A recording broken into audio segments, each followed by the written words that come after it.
Ladies and gentlemen, welcome back to Tata Steel Chess 2024. This is the first major chess event of the year, and this is round number 11 out of 13. We are very close to crowning a champion, and it seems like every round brings additional drama. This round was no exception. In this round, we saw the violent behaviors of one Hans Niemann looking to get back to his winning ways. Also, chess is dead. I wish I could show you two games as the opening game of this video. I can't. I got two incredible games I need to show you right off the bat. Chess is dead, as you know it. Rest in peace. I've got missed opportunities. I have big decisive results in other games, and then I will tell you all about the standings. And as you can see, I'm not currently home. I'm currently in Toronto. I've got a big chess book event here tonight. I'm super excited. Over 400 people have bought tickets, so I look forward to that. And one more city that you should know about is Charlotte, North Carolina, which February 16th to 19th in 2024 will be hosting the Chess Kid National Festival. It's an amazing event. I'm going to be there. Going to be a ton of different chess activities. Tickets are selling out fast, so there will be a link in the description to that. Also, people like the Botha sisters will be there. I don't know if that, makes you want to go more or less, but maybe Andrea Bottas and I will get in a fist fight in a hotel lobby. I don't know. I'm just kidding. I'm just kidding about the fact that about the fist fight, but they will be there. I have been informed, as well as many of your other favorite content creators. Okay, here we go. Chess is dead. Hans Niemann is back. And all sorts of other fun end games. I'm going to give you the Hans Niemann game first, and then I'm going to show you why chess is dead. I really couldn't choose which way I wanted to start this video. So, Hans's opponent is Stefan Bukema, who's a Belgian international master playing in this event. He won the qualifier section last year, so he gets to qualify to play at 2700 in Hans Niemann. Hans plays this cutting-edge line against the English opening with pawn to e4, making White's knight bounce into the center. It looks a little bit silly, but it's actually very good for White. White will then play knight c3, attacking the queen. A move here that looks possible is pawn to e3. With a discovered attack on the rook, I'm assuming that Stefan would not have blundered that, and actually after even something like trading the queen, White is just completely fine and probably slightly better. So the move e3, while it does look like promising, and you might win that. What was that, by the way? Did you see that glitch? Why was there a glitch there that said the move e3 is a brilliant move? That was super weird. Anyway, knight f6, knight c3, queen e5, they're developing. And then here Hans Niemann does something fascinating. See, Stefan attacks his pawn on e4, which, Hans put there like 5 moves ago. Well, what ends up happening in this position is Hans just gives it away. Hans is like, I don't want the pawn. I'm not interested in the pawn. Just take it. Okay. I will. I don't want to lose my queen. I attack your queen, but there's no way to defend the pawn. If you put the bishop on f5, I just take the bishop. But this is Hans's idea. Knight e4, take. We have a big trade. e4, and White's just a pawn up. Like if you do the math, White is just a pawn up. But what Hans is going to rely on is the weakness of the king, right? That's what he's going to try to do. So bishop f5 takes. The computer here likes bishop f6. I'm thinking that from Hans' time usage, this is not the most accurate move, but he keeps a very good poker face. Gives a check, his opponent plays king f1, and Hans goes back with his bishop. And basically, Hans is saying, I'm a pawn down, but I'm going to castle. I'm going to get my rook to the d file. My queen is active. White's extra pawn is not felt because the king is so weak, and White's pieces, 5 out of 6 of them are on the back rank, right? Bishop f4 is played. Well, as it turns out, bishop f4 is a horrendous move. I don't know why. The computer is screaming for White to play h4 and put the bishop on g5. h4, if Black plays h6, you can't even put the bishop on g5. But what the computer prefers is it doesn't want the bishop on f4. It wants White to play f4, then put the king up, and then play e5, and that's how White should proceed to claim the advantage. We don't get... What? Did you see that again? What is that glitch? That is... The pawns are just... Okay, I guess we're going to have a glitch throughout this entire video. Chess.com events page has a glitch where you just get awarded brilliant moves for not playing brilliant moves. So what Hans does is he just parks the rook in the center of the board. He's looking to get the rook over here, and at some point he's going to have to start using his pawns, right?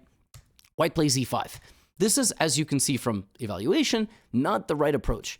By the time that Stefan actually does play the move h4, which does get him a small blue exclamation mark, Hans just defends himself and is just ready to start barreling down the center of White's position. If White gets a couple of moves to centralize his pieces and defend himself, then he is going to be in good shape. But Hans is not going to let that happen.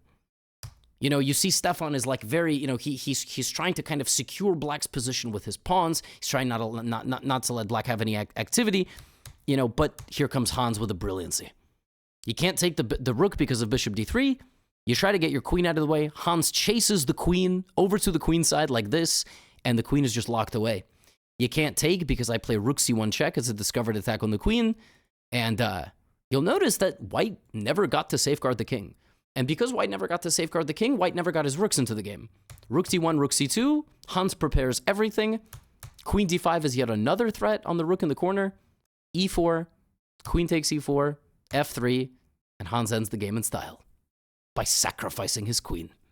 And with a 43-minute time advantage to boot, White resigned actually not because he's going to lose the queen back, but because bishop takes f4 check is forced checkmate.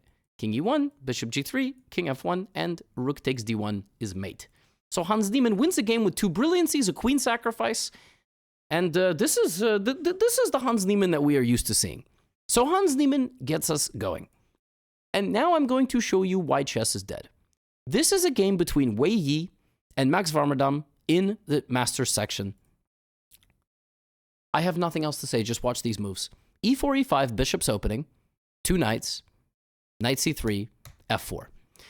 So Wei Yi plays this like a Vienna. It's as if on the second move he played knight c3, bishop c4, then d3, then f4, right? But you'll notice Black never developed his knight to c6, so he plays a very quick c6 and d5, right? There you go. Now you'll also notice that Max Warmerdam spent 14 minutes, so he's thinking on his own. Wei Yi takes on d5. And now Max plays knight to g4. Now, both of these guys are spending time. So either they have the best poker faces ever, or what I'm about to show you was all of their preparation, meaning they had memorized this before they showed up to the board. Chess is dead. Watch. Knight to g4 threatens knight to f2. White could defend it by playing knight to e4 or knight to h3. No. He plays knight f3. Playing like the 18th century chess players, allowing knight f2, which purely forks these pieces. Max Warmerdam doesn't even do it, instead opting to safeguard his king and then busting open White's position in a moment. Wei Yi says, go ahead. And you'll notice from Wei Yi spending 45 minutes on knight f3, I think they're thinking on their own. Black castles. White takes, allowing a fork. But his logic is he has a lot of development and the rook in the corner is not worth as much. It's not worth saving. It's better for him to get all of his pieces out. Queen e2, knight h1, and Wei Yi plays bishop g5, playing like an 18th century romantic chess player. Look at this. Max Warmerdam thinks and plays queen a5. Now the crazy thing is, they are not... You would think that they are discovering something new, right? And this is why I say chess is dead. These guys are spending 30 minutes a move, 20 minutes a move, 40 minutes a move. All of this has been played before. If you check the database, this has been played before by people who play correspondence chess. Correspondence chess is a type of chess where you think for, you know, it's the original daily chess. You play your friends in daily chess, you play your coworkers, your relatives in daily chess. In correspondence chess, they used to have weeks to make a move, and that would involve analysis. Nowadays, it just involves engine analysis. So everything that you are seeing, this ridiculous sacrifice in the corner, everything up until this point, despite looking absolutely brilliant, has been played before. Until now. Which is why it's given a big fat question mark. But this is the position after 14 moves. 12 moves. I apologize. 12 moves. Wei Yi is down a rook. Wei Yi is down a rook for 2 pawns. Literally. 1 pawn. He took that pawn. You saw that? 2nd pawn. And while Black was taking him, he just pushed his pieces forward. And he said, you know what, Max? I'll put my bishop. Let's go. Wei Yi keeps going forward. Look at this position. I mean, it doesn't even look real. It straight up looks impossible. How did these pawns get through? Well, that pawn is an F pawn, and that pawn is an E pawn. It went take, and pushed. Max Warmerdam plays bishop A3. Oh my. Bishop to A3, prying the defenses apart from the pawn and the knight. That's crazy. Wei Yi plays pawn takes F7 check. Max plays king H8, and my man Wei Yi castles queenside. He didn't want to take the bishop because there was this winning his rook. So he goes here. Now he can take the bishop. Black goes here. you can't take the queen because of the pin, but you could take the bishop, which is what he does. And now apparently the top computer move here for black is to not touch any of these pieces and to just play a freaking 5. If anybody can explain to me why a5 is the top computer move, I'll be super impressed. But I would also accuse you of cheating. Like, if the idea is b5, why don't you just go b5? How can you possibly... So Max plays bishop takes knight, which apparently is a mistake for reasons I can't really explain to you. gf3 is a beautiful move from Wei Yi, who will now use the g file to target the g7 pawn. Max plays knight e5, which is given 2 question marks. Apparently, he should have played queen a3, and then we would have gotten queen a3, king d2, queen b4, c3, queen b2. Well, that would be nice. Queen b2, king e1, queen c3, king f1. Of course, the king gets evicted from his home and goes to eat the horse. Obviously, I don't know why Max missed that. Instead of that, we have knight e5, and now Wei Yi's king is not going anywhere. Queen d4, rook h1, and he's just winning. He's just winning because what the right? It's like offside, you know, football. Not like the one with that we throw, not the American one, the real football. It's like offside. How are these 3 players just behind the rest of the team? Knight c4, d4, Wei Yi's just winning. I mean, he's winning because he's just going to win the endgame, and that's what he does. He converts the game. Black has to sacrifice material, right? He's got to give up the rook, and Wei Yi's just up 3 pawns. Dude went from being down a rook to up 3 pawns. Make it make sense, y'all. I can't make it make sense. I mean, this game was so bananas. I was looking at this while flying here like, what is going on? How is that possible? How is it possible? What even was that opening? And the most depressing thing about chess is you think these guys are playing romantic chess. They are. I don't think either of them had this prepared, but this has all been played before if you check the database by correspondence nerds. Ridiculous.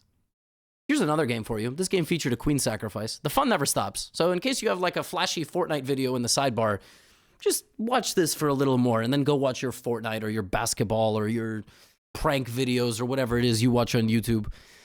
Be curious to know, actually, if you wrote in the comments what you do watch on YouTube. This is Gukesh versus Firouzja. This is a matchup of the titans of the next generation. Both these guys are last minute candidates players, right? Like Gukesh won that awesome tournament in Chennai.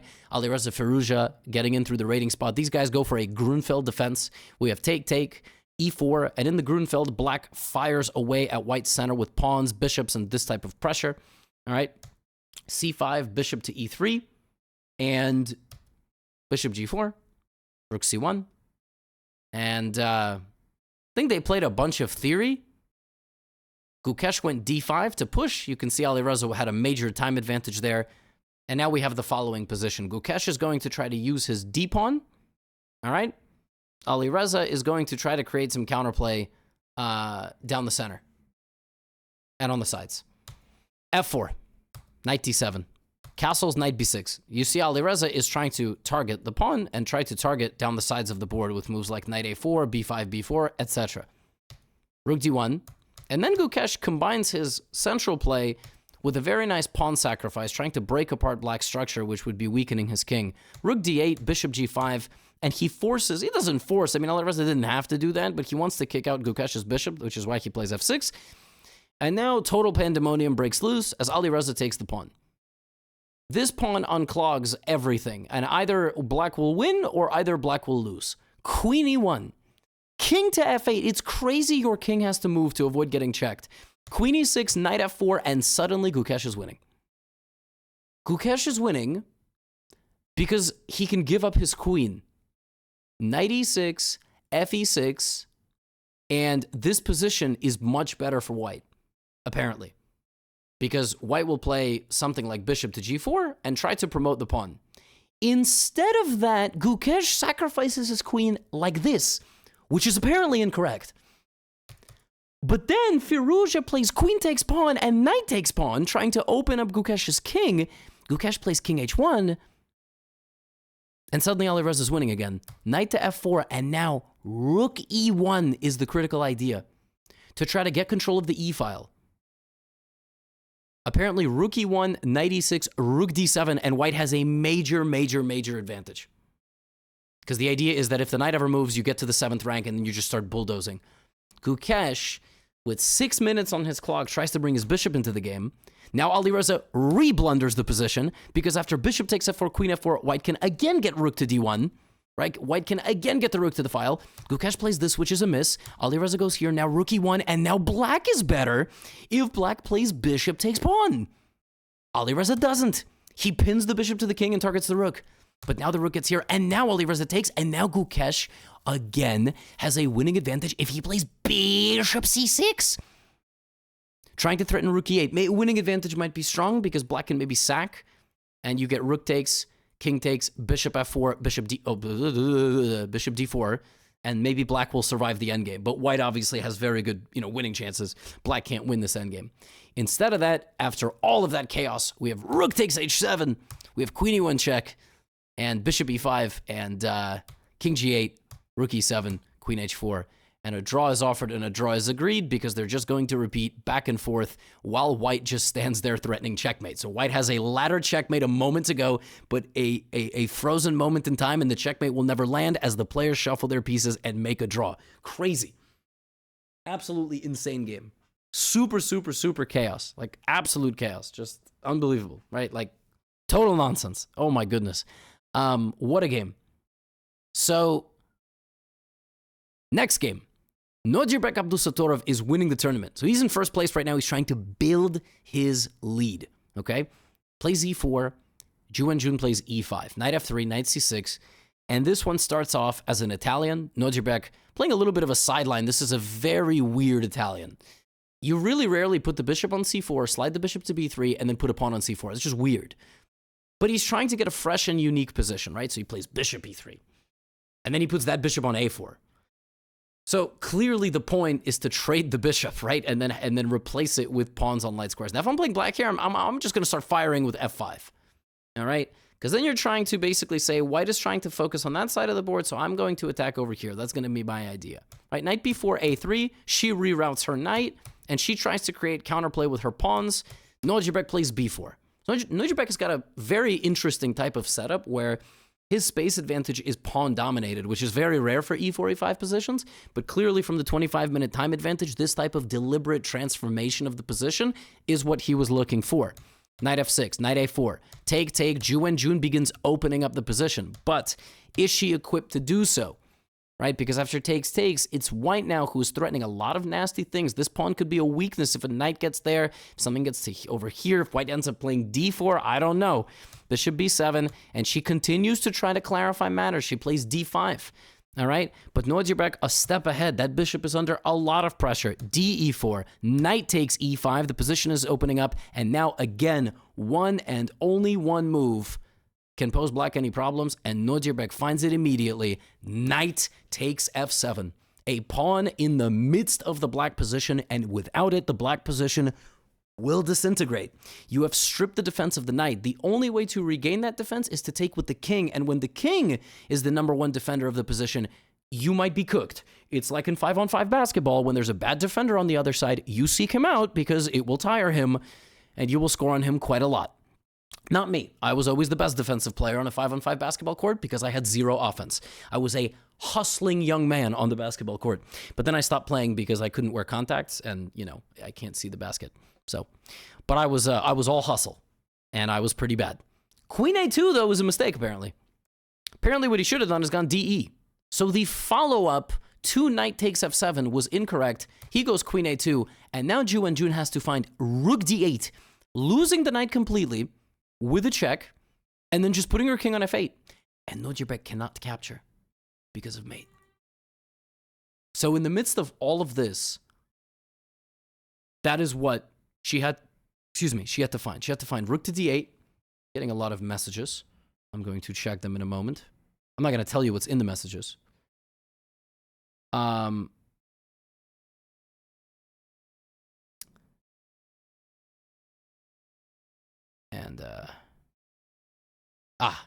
My wife is updating me about walking Benji. Why am I'm so, oh my God. Let me turn the desk light on here. I don't know what happened, but all the light went away. Anyway, that is what was supposed to be found. Queen to a2. rook to d8. That was not found. She played queen c6, and unfortunately, it's just one of those positions. Nodirbek plays rook b7, cultured man, sacrificing the rook. Quasi-sacrifice because queen can't really take. Queen b7 does, but... And now Nodirbek ends it in style, knight d5. I don't really know why this move got a brilliant, because it doesn't sacrifice anything. I guess it was because the bishop is hanging? I don't know. And you can't really take the knight, because I take and then I play queen a8. But a very convincing win from Nodirbek, who, again, gets a brilliant for God knows what. You know what? God bless him. Chess.com Events is just feeling very generous today. Nodirbek wins a convincing game from start to finish. Swoops in, absolutely ruthless. He's going to take everything. He's got bishop c5 on the way. Ju and Jun put up a fight, but Nodirbek was sublime today. Really, he just showed up. He showed an excellent preparation, showed a very interesting opening idea, and he gets a very, very, very well-deserved victory. So, very nicely done by him. What more can you say? What more can you say? I'm not sure there is anything more to say. He's in first place. This game was bananas. Parham Maksudlu is showing up to this tournament to put on epic fights. They are not always going in his way, but he is showing up for epic fights. He plays a Queen's Gambit declined Bishop F4 line against Vidit, who is just playing solidly. He's playing this kind of approach. Parham plays this, Queen C2, and he invites a lot of aggressive play from Vidit early, kind of coaxing Vidit into playing this D4 line.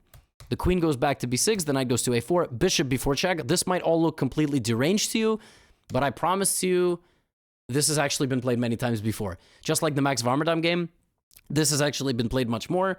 It might look like they're both, you know, potentially high while they're playing this game or drunk. I mean, they might be.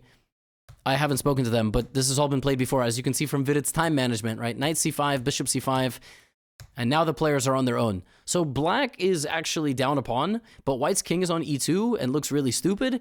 You know, obviously black has very quick attacking ideas if white is not careful.